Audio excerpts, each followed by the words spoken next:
fees sa mga stalls diha sa merkado usbawan na sunod tuig. Apan minorya sa konseho nabalaka sa posibleng pagsaka na sab sa presyo sa mga palaliton epekto sa pag-usbaw ni ini. Ania ang report. Atol sa regular session ni atong Miyerkules, giaprobahan na sa Konseho sa Dakbayan sa Subo ang ordinansa nga mag-amendar sa City Ordinance Number 2486 kunang Cebu City Market Code of 2017. Kini bisan pa man sa pagsupak sa ubang minority councilors nga naguol sa posibleng pagresulta ni ini sa pagsaka sa mga palaliton sa carbon public market. Ubos sa bagong market code, mamahimong mahatagan ang private partner sa syudad o gahom nga makapangolekta sa mga market fees and charges diha sa carbon market. Sa pagkakaroon, adunay joint venture agreement ang kagamhanan sa syudad tali sa Cebu 2 World Development Incorporated nga mao'y nagdumala sa carbon redevelopment project. Si Konsehal Renato Osmeña Jr., panguho sa Committee on Market sa Konseho, maong nangamahan sa ordinansa. Iyang gipasabot nga ang maong ordinansa miagi og taas nga proseso ug konsultasyon. Moreover, we also had considered the suggestions, inputs coming from the vendors and other stakeholders. Furthermore, we also referred this matter to the appropriate offices and agencies to ensure that we are compliant with the law and rules of the regulations. And the final draft of this revised ordinance was a product of a long, thorough process by the way of having incorporated the recommendations and suggestions, amendments preferred by the members of the City Council.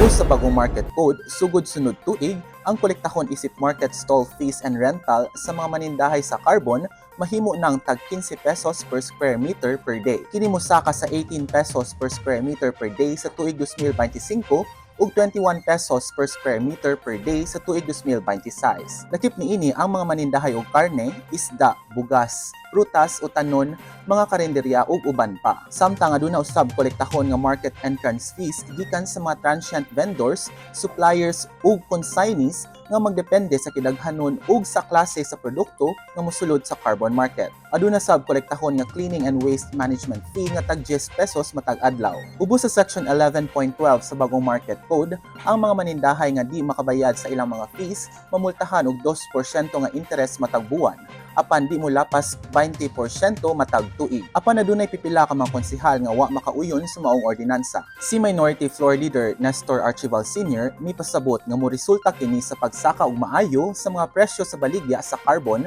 tungod kay way mahimo ang mga manindahay kundi ipasa ang maong dugang gasto ngadto sa mga konsumidor.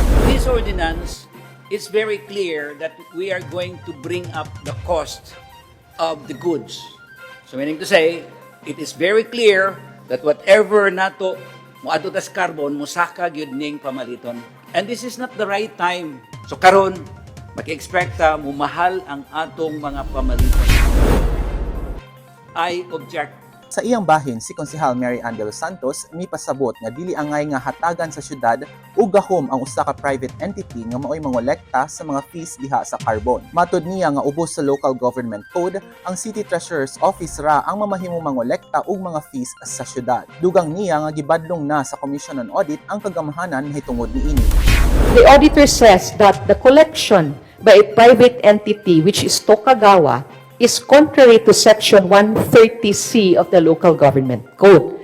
Therefore, be reminded that the collection of the local taxes, fees, charges, and other impositions shall in no case be left to any private person. So nganong ato man tagaan, butangan man ato unless otherwise provided.